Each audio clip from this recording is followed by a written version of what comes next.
So recently there was news that the co-founder of Black Lives Matter had made some real estate purchases in the sum of exceeding actually $3 million worth of property. It was spread amongst 4 different properties here in the US. But this prompted many critics of the organization to take it upon themselves to use this as an opportunity to question the ethics behind the organization. And while there are no reports specifically stating a connection between donations going directly into the pockets of this co-founder, I think anyone can reasonably assume that if you are a co-founder of an organization and you get paid in part by it,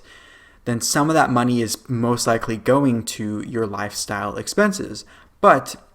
if people are donating to Black Lives Matter and people are paid at the organization, I don't think it's my place to tell someone how to use their income and how to spend it. And I also see many focusing on the fact that the California home in particular that she bought is in an upscale, mostly white neighborhood. And I have a few different takes on this one because one, you could say she is being an example of success as a Black woman and using it to walk the walk as far as helping to diversify areas that aren't currently as diverse. But then you can also say she is using the Black Lives Matter narrative to enrich herself, which is distancing herself from being relatable to those people that are helping her get to this point. Now, I am personally a believer in the free market, best idea wins ideology, and so I'd be a hypocrite if I bashed her for finding a way to create something that could get her ahead in life. But it is unfortunately as a result of galvanizing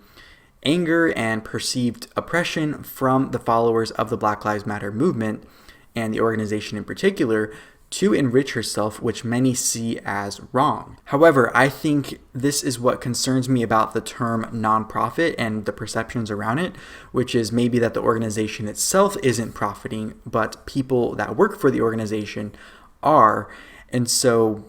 I don't believe there's anything wrong with being compensated, but at this point, I think the classification of the Black Lives Matter organization as a for or a nonprofit is kind of up in the air with these recent revelations that came out about its co-founders,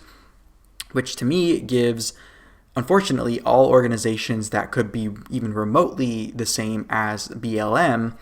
a bad look. Now, the timing of this news around the co-founder of the organization is suspect because it came out around the same time as the trial of Derek Chauvin, the officer charged in the death of George Floyd last summer, and the media turning their focus to other similar incidences,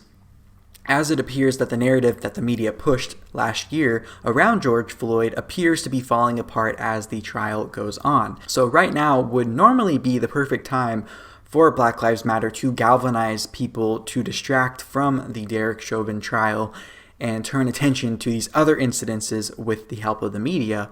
But this story about the co-founder may decrease support for the movement in a time when they need it most. So I want to know, how does this change your perception of the Black Lives Matter organization? And do you think this taints the phrase Black Lives Matter separate from the organization itself? Let me know, and if you would like to see more from my channel, make sure to tap or click the screen next to me, and I will see you in the next one. Bye-bye.